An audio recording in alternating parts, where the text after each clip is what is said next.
What does the sniff sound like? Just like that? I always thought maybe it was like you blow out a little. It's not actually sniffing. Do you think it's an intake or outtake? That's my question. Because I always thought a sniff was an intake. I thought it was out. That's the way I imagined it. Just like a... Yeah. But to me, that's more like a harumph or a fa is like the output, whereas the sniffing is more of like the input. Asking all the right questions over here. All right. You know what I think this calls for? A Discord poll. Okay. Aradia, set it up. Is a sniff an in or an out breath? On the intention of the sniff. Or maybe a third option of it depends on the situation. Yeah, because I feel like the blowing out is more like it's like a softer chuckle, or like it can also kind of be like a dismissal in the same way that a chuckle could. Yeah. But the in is a little bit more of like a surprise. I see it as like disapproval. Disapproval. Sniffed with disapproval. That's probably a line somewhere in the book. Disapproval is out. Oh, see, this will lead to arguments going on forever. We can argue over every single motion, whether it's in or out. But I think it's all in, so... Nose sound. It is a nose sound. Hashtag team in. Team out. Oh, that's a lot of outs. I'm really outnumbered here.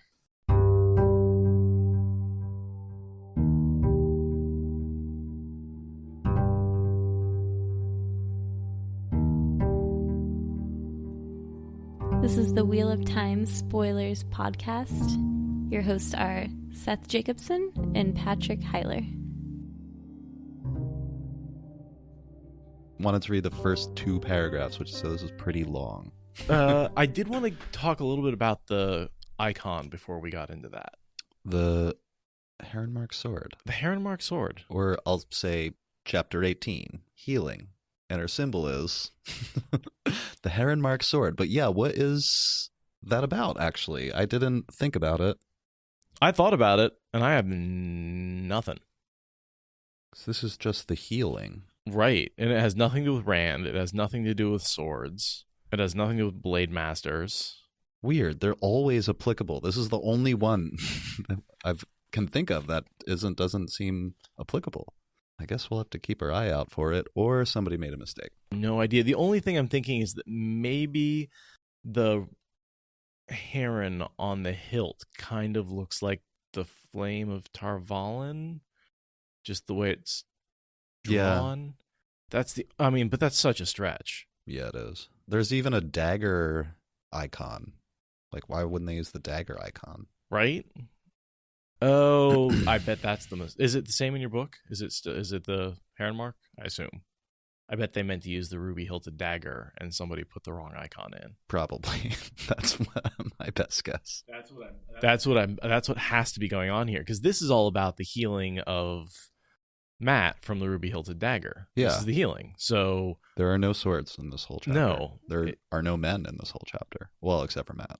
No, I'm 100% convinced somebody meant to put in the Ruby Hilted Dagger, and that's just a mistake that no one ever fixed. Nobody's paying attention like us, guys. Yeah, I'm 100% willing to bet that someone meant to put in the Ruby Hilted Dagger there. That's the best explanation, I think. Anyway, so that's why I wanted to talk about that, because I'm glad, because I had no idea what was going on, but now I have new headcanon. Sword, dagger. Yep. Lamps on iron wall brackets lit the passages deep beneath the tower, where Sheriam took them. The few doors they passed were shut tight, some locked, some so cunningly worked that they remained unseen until Egwene was right on top of them. Dark openings marked most of the crossing hallways, while, down others, she could see only a dim glow of distant lights spaced far apart. She saw no other people. These were not places even Aes Sedai often came. The air was neither cool nor warm, but she shivered anyway, and at the same time felt sweat trickling down her back. It was down here, in the depths of the White Tower, that novices went through their last test before being raised to accepted, or put out of the tower if they failed. Down here, accepted took the 3 oaths after passing their final test. No one, she realized, had ever told her what happened to an accepted who failed. Down here, somewhere, was the room where the tower's few Angreal and Saangreal were kept, and the places where the Terangreal were stored. The Black Ajah had struck at those storerooms, and if some of the Black Ajah were lying in wait in one of those dark side corridors, if Sheriam were leading them not to Mat, but to... Dun, dun, dun. She gave a squeak when the Aes Sedai stopped suddenly. So I just had, I don't know if I call it an epiphany, but a thought about how effective dream walking and traveling are together. Because you're able to discover places in the dream that you may have never been able to find in the real world. And then once you know what they look like, you can travel to them. And I was sort of thinking that that's maybe how she was able to find the Vora and Saangreal so easily. How Egwene was able to find it? During the Battle of the White Tower, when the Shan-Chan, she just travels down there. You get those noisy neighbors, Timber. Yep, bork, bork. Good boy. So I'm not sure that she may have been shown this place independently, or maybe it was described to her. I don't remember how she knows what the storeroom looks like, but I thought it was that she saw it in the World of Dreams. Yeah, I was trying to remember a time when she goes there. That might happen. The Angreal rooms, like in the dream. I guess she has to know where she is. I get very confused about the rules of like having to quote unquote know where you are and know where you're going with the gateway. Yeah, it's a bit confusing. I mean, I know when you're creating a gateway, you have to know the place you are, not necessarily the place you're going to. But yeah. You obviously have to know the place well enough to open a gateway there. You have to know it exists. You have to know of it, even if you don't know exactly where it is or you haven't spent the night there. So, and then supposedly it's the reverse with skimming, where you have to know the destination really well, but you don't necessarily have to know where you're leaving from. And physical proximity does make it easier. That's right. So if you're not jumping very far. Yeah, and then I feel like there was some retcon rules where you can like all of a sudden you can gateway a short distance and that helps you. And then all of a sudden just by gatewaying through something, that means you know it. So then you can form another gateway from there for longer distances. That sort of first little hop that Rand does. And then the second hop to sort of cheat the system. Yeah. Anyway, the rules get a little fuzzy around gateways and what you have to know and what you don't. Anyway. Egwene says she was thinking about the Black Ajah, and that's why she squeaked. Mm-hmm. And Sheriam says, do not think of it. Sheriam says. Don't think of the Black Ajah. Don't think of a purple elephant, says the purple elephant. The Black Ajah will not be your worry for years to come. You have what the rest of us do not. Time, before you must deal with it. Sheriam, I think, is the most reluctant black that we encounter. Because she did it to play politics, but she had no idea what it would mean in her life, and I think she kind of wants to get out. And so she's reminiscing about, don't worry about it for years. You have what the rest of us do not, time before you must deal with it. And I think she just doesn't want to deal with the Black Ajah, even though she's part of it. It's always interesting to find out people's reasons for joining the Black. Matt's on the table with everything but his boots. Yeah. I don't know why I find that significant, but I do. They don't have to take off his clothes to heal him. But they did take off his boots. Yeah. The Emerald seat stood at Matt's head and Leanne at his feet. So there's a ton of Aes Sedai in the room. It looks like at around 10. Nynaeve says that 10 are healing him later. Gotcha. And we don't know who all of them are, but we know who a good number of them are. Some of them, yeah. At least 2 of them are black. Skipping to the next page, but none of them acknowledged the presence of Egwene and the other 2 by so much as a glance. Despite the outward calm of the women around the table, Egwene thought she saw signs of uncertainty, a tightness to Anaya's mouth, a slight frown on Alana's darkly beautiful face, and so on. So, and Anaya, head of the blue, Seraphel, the brown, Alana, the green. Are these all the Ajah heads? I don't think, no, definitely not. Well, they're probably just women that Swan knew were strong in the power, and women who are strong in the power are more likely to rise higher in the ranks. Yeah, because they need every ounce of power that they can muster for this healing. I'm almost surprised they didn't use more, but at the same time, with an almost full circle and Vora Saangreal, there's not really any more powerful thing that could be done. Except for adding a couple women here. Sure. And they say that the amount of power they're going to use is close to killing him anyway. So it might be that adding more Aes Sedai would just be more likely to kill him. Yeah. That they're sort of at the edge of the amount of power they can use. An overloaded wire that just flames out. Egwene sees Vora Sangreal, and she thinks, with that wand, a strong Aes Sedai might be able to crumple the walls of Tar Valon. We see her fuck some shit up with that later. Yeah, no, that's definitely some foreshadowing there. I often think that she kind of does, well, she doesn't really crumple the wall. The hole's already there, but she stands at that hole in the wall of the Tower of Tar Valon and strikes down the Drakkar and the Rockin and the Toe Rockin. No Drakkar. Right. What an epic scene. Yeah, that scene really is one of my favorite battle scenes. Oh, yeah. Because it's a vertical battlefield.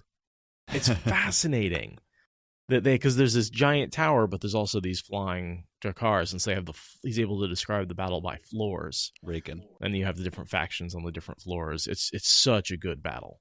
And then, of course, the brilliance of like going from someone who can't channel at all because she's taken the fork route to creating a circle and then grabbing all the novices and then getting the Sangreal to create this super powerful weapon. You know, she doesn't use any of her own power in that battle. Yeah.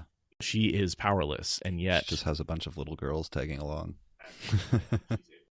It shows the power of organization and unification. And that Sangreal is such a symbol of the White Tower to me, of the power of the White Tower, that her wielding it in that battle is so appropriate. Yeah, it's really kind of an obvious symbol. The only way it could be more obvious if it was shaped like a tower. Right. But it is a white cylinder. For a second, I thought you were going to say if it was shaped like a penis. No, that wouldn't work. But yeah, if it was actually like tower shaped, yeah, it would be a very obvious symbol of the power of the White Tower. The power of the tower. I will meld the flows, the Amerlin said. Be careful. The power needed to break the bond with the dagger and heal its damage is very close to what could kill him. I will focus. Attend. Ajah has been testing her to see if she's a dreamer. Anaya. Yeah. I say Ajah because I've watched too much Buffy. Anaya is truly terrible at testing to see if somebody's a dreamer. Yeah, I've talked about this before. Someone's got to try to test her, I guess, but nobody knows what the fuck they're talking about. So I'm cursing a lot in this episode. But so I just never really understood how they're supposed to discover anything if they don't know anything to begin with. Yep. Because she's so clearly a dreamer, right? Like she's having prophetic. That's it. Prophetic dreams and walking the dream world in Teleron Riyadh, no problem, especially with the Angreal. Yeah. Although I guess she has not gotten that yet, has she? No. Does she? How much does she use that? A fair amount in the beginning. Yeah. Because she's the only one that uses it for a long time. It's not until she goes to the waste that she gives it to the other girls. Travis Sedai is making an important distinction and something we've talked about in the Talents episode, that Egwene is a dreamer and a dreamwalker, and the two things are not necessarily the same. Not necessarily. Although I often think that people are both. Yeah. I honestly can't think of a single person who is not both. Even Perrin is a bit of a dreamwalker, and he still sees some prophecies in his dreams. So yeah, he's just garbage at interpreting them. Yeah. It's like, as weird image in the sky. Moving on. Right. Yeah, a lot of the dreamers see these visions and like they're just prophecies for us, the readers. Yeah. And never in any way affects their attitude or knowledge. A glow appeared around each Aes Sedai, that soft, white light that only a woman who could channel could see. Slowly, the light spread, until that which seemed to emanate from one woman touched that which came from the woman beside her, merged with it, till there was only one light, a light that, to Egwene's eyes, diminished the lamps to nothing, and in the brightness was a stronger light still, a bar of bone-white fire, the Sangreal. Egwene fought the urge to open herself to Saidar and add her flow to the tide. It was a pull so strong, she was about to be jerked off her feet. I thought that was interesting. And we see Nynaeve and Elaine react as well through Egwene's eyes. This takes me back a little bit to the drug aspect of channeling. Yeah. that power is so tempting that they want to meld into it and be part of it. Mm-hmm. They just want more power. And they do. This is the first time seeing a circle, and when they're pulled into it, it is ecstasy. It's like an experience like none other. I think they talk about it. Yeah.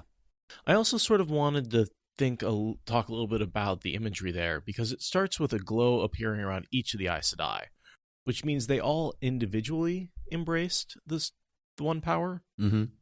and then it merged together. Right. Now, from my other descriptions, I thought it worked a little bit differently, where you put yourself on the edge of embracing the source, and then someone brought you into the circle, and that's when you embrace the one power. So I'm wondering if he doesn't really have the mechanics of how the circle forms, that he's sort of thinking everyone embraces the power first and then melds together. Yeah, that is right, isn't it? And so the description just feels a little off to me. And I think that might just be that he doesn't fully have the mechanics of how this circle forms. This is a really action-y chapter. I'm about to read another paragraph. On the table, Matt thrashed in the middle of the glow, jerking this way, then that, muttering incomprehensibly. But he did not loosen his hold on the dagger, and his eyes remained closed. Slowly, ever so slowly, he began to arch his back, muscles straining till he shook. Still he fought and bucked, until finally only his heels and his shoulders touched the table. His hand on the dagger sprang open, quivering, crept back from the hilt, was forced, fighting, from the hilt. His lips skinned away from his teeth in a snarl, a grimace of pain, and his breath came in forced grunts. "They're killing him," Egwene whispered. "The Amerlin is killing him." They pretty much are killing him. Yeah. Just they're coming very close to killing him to separate him from the dagger. Full exorcist. I'm glad I wasn't the one that said it first. No, dog. But yeah, totally. Oh, yeah. Expect his head to spin around, some pea soup to spit out. And this is where Nynaeve says if we stop them, he'll die. This is a sentence we looked at in a previous chapter. Yeah. Where she says, "I do not think I could handle half that much power." She paused as if she had heard her own words, that she could channel half of what tenfold Aes Sedai did with a sa'angreal, and her voice grew even fainter. "Light, help me, I want to." That is an insane amount of power. Yeah. It's an insane amount of power. Especially with the sa'angreal. But I mean, just 10 women together is a crazy amount of power. Right. Well, it'd be like her 5 women plus half, plus a regular Angreal or something like that. Yeah. Is her alone. So, yeah, she's got the power of like probably 10 women right now. She gets to channel way more than this at certain points in the series. Oh, like, yeah. Way more. Choden Call, baby. Those suckers. Kind of an amazing amount of power that gets pulled through her. World-shattering amount of power. I mean, she almost dies just from pure exhaustion of being a channel for the power. Yeah. Because she... Wait. So in the cleansing scene at Shadar Logoth, does Rand direct all the flows? Yes. So he just uses Nynaeve as a well. Yes. Kind of. He just uses her to connect to the sa'angreal, the female half of the sa'angreal. And then, of course, having both access to Saidar and Saidin, he's able to do the most amazing work. Yeah, do the most amazing things. They work together. So we were just talking about this, so now it's in my head. So how does that work? Rand embraces the source through the Choden Call and then reaches out and pulls Saidar through through Nynaeve? Yeah. Who is holding right. a sa'angreal. So I think that, they form a circle, and then I think they can reach out and take a hold of the Angreal or sa'angreal after forming the circle. Basically, the leader of the circle reaches out to embrace a new person and bring them into it, and then once they brought everyone in, they reach out and embrace an Angreal.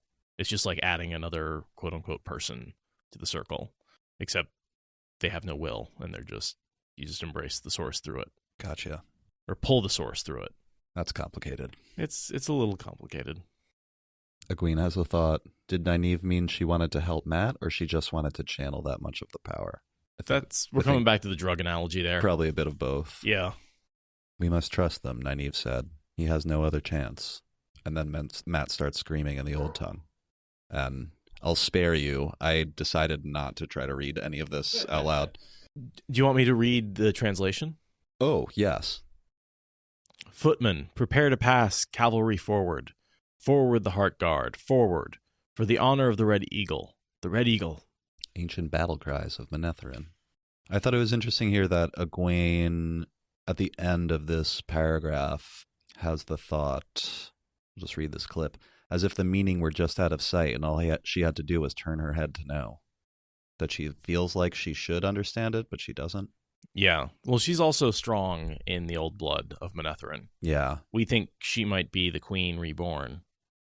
I always dug that theory. Mm-hmm.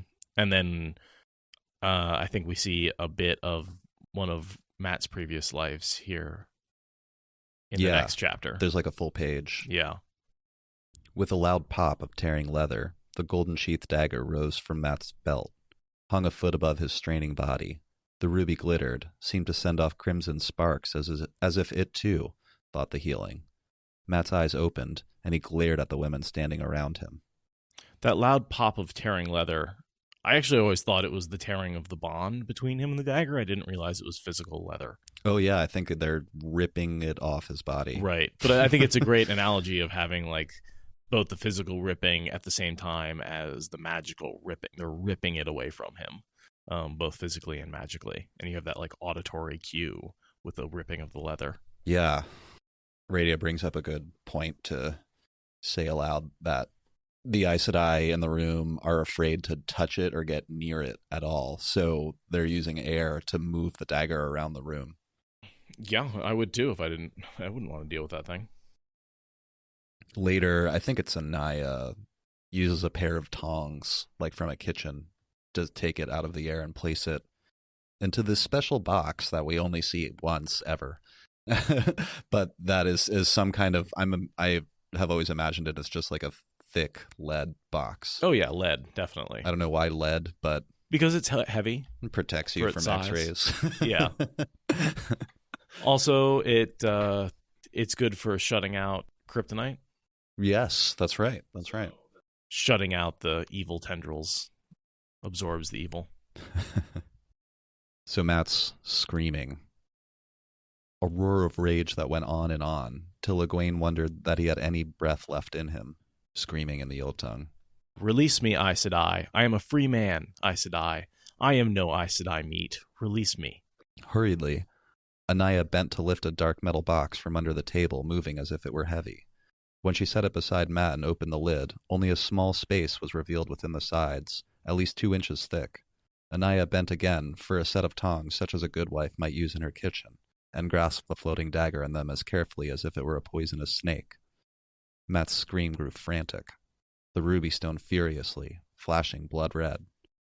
The Aes Sedai thrust the dagger into the box and snapped the lid down, letting out a loud sigh as it clicked shut. A filthy thing, she said. As soon as the dagger was hidden, Matt's shriek cut off, and he collapsed as if muscle and bone had turned into water. So that's the separation. The physical separation and the magical one. Yeah.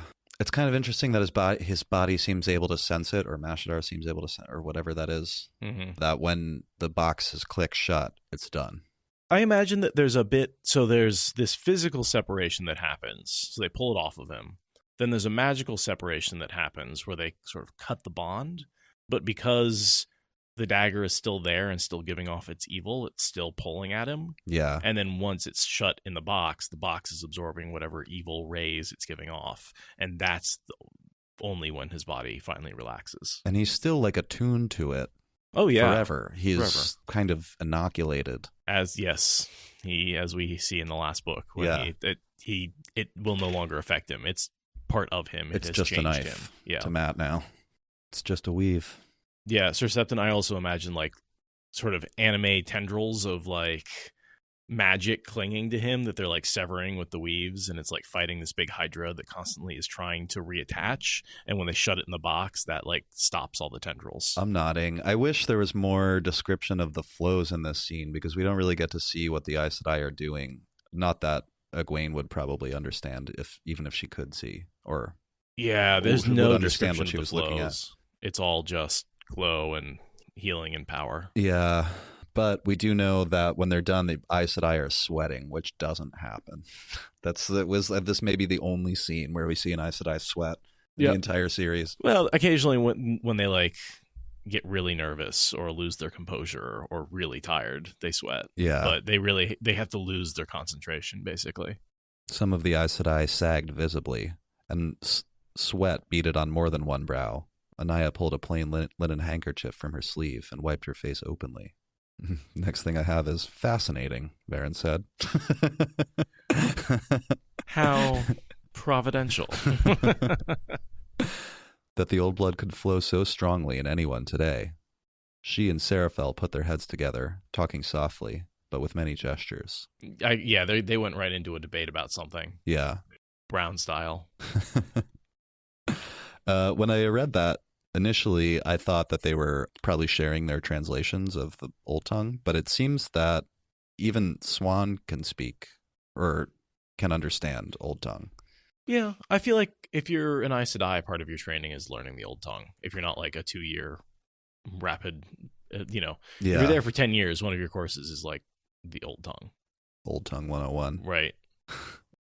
I think she and Seraphel are arguing about like, I can't believe that the old blood could run so strong. Where do you think he got these messages? Probably what they mean, and they're probably thinking about all that kind of stuff. Yeah. Making sure they get, verifying that, hey, did you hear what he said? Yes. And like verifying they get the right wording correct and all that kind of stuff. Nynaeve asks if he's healed. Will he live? Assuming you can get enough food in him, he won't starve to death, then yeah. Matt lay as if sleeping, but his face still had that hollow-cheeked gauntness. Egwene had never heard of a healing that did not cure everything. Unless just separating him from the dagger took all of the power they used. The way they do healing, and they're pulling all the energy from him. Yeah. And he's already on the verge of like running out of energy. So there's just no way to restore that other than time and sleep. Food. Chemical power. Yeah. Oh, and I agree. This wasn't just a healing. I believe this was also a bit of a battle. I think they were fighting off whatever was attached to him. That's what it seems like. Yeah, I wish we could know more about that. But Siuan says he is as well as he can be, she said coldly. Only time will tell.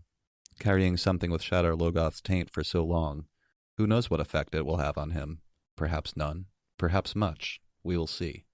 Perhaps it'll make him immune.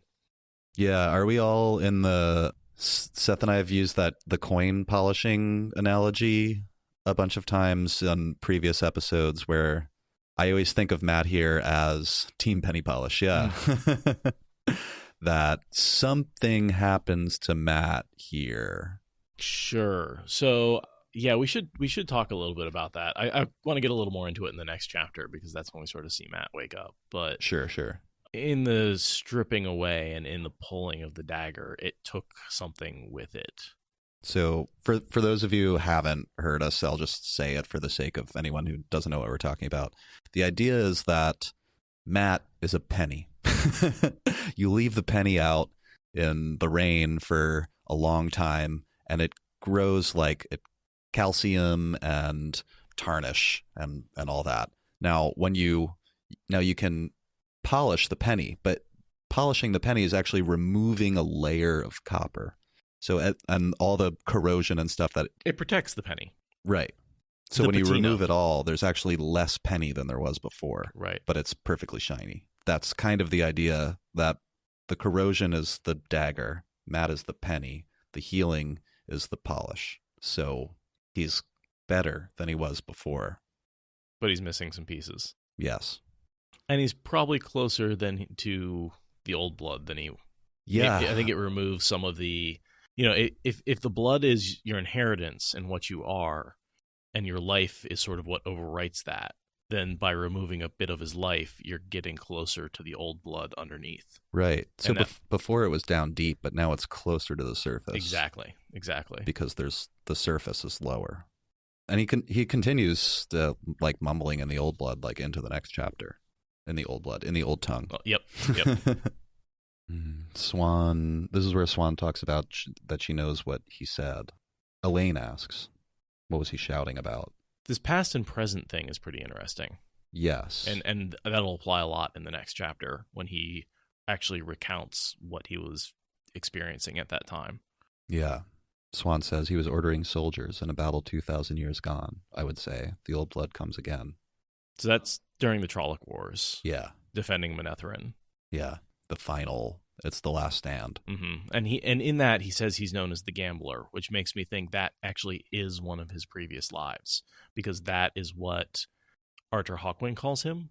Is it the Gambler or a Gambler? He was known as a Gambler. Yeah. It says a Gambler. Yeah, but that's sort of what I'm thinking is like Hawkwing calls him the Gambler. But in a lot of his other memories, it's very clearly other men, those are also given to him by the Snakes and Foxes. Yeah. This is pre-Snakes and Foxes, which means these memories are inherited, and I believe they're inherited from a past life. Yeah, I hadn't thought of it, but yes, Matt is this general. It's not Aemon, is it? I don't believe it actually is Aemon. I believe it's just another... One of Aemon's generals? Yeah, one of Aemon's generals. I don't think he's the king.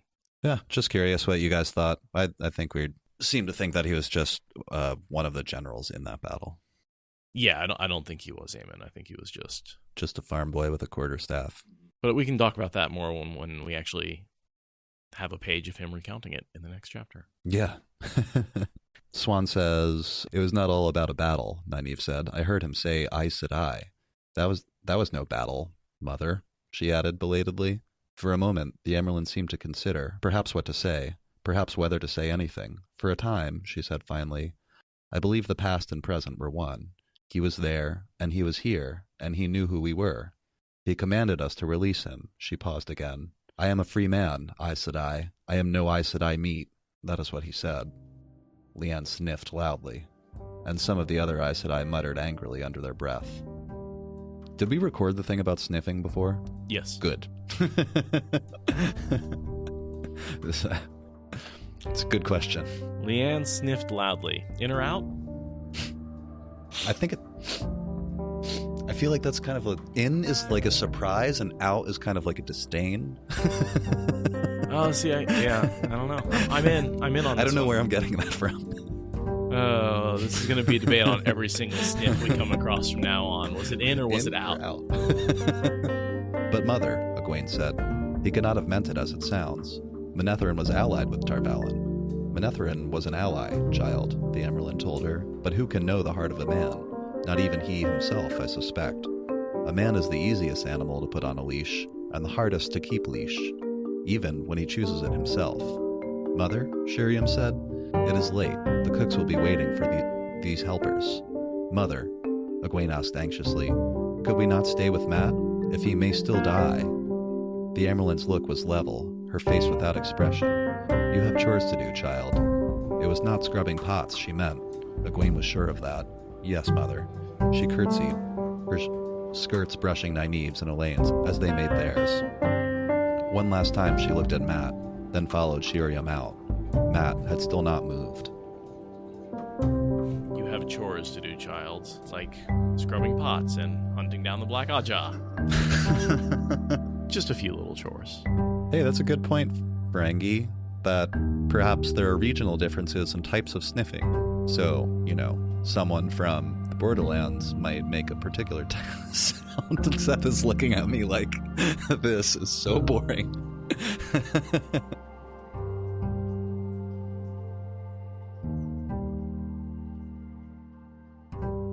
Thank you for listening to the Wheel of Time Spoilers podcast. Rate us in the Apple Podcast app or support us on Patreon.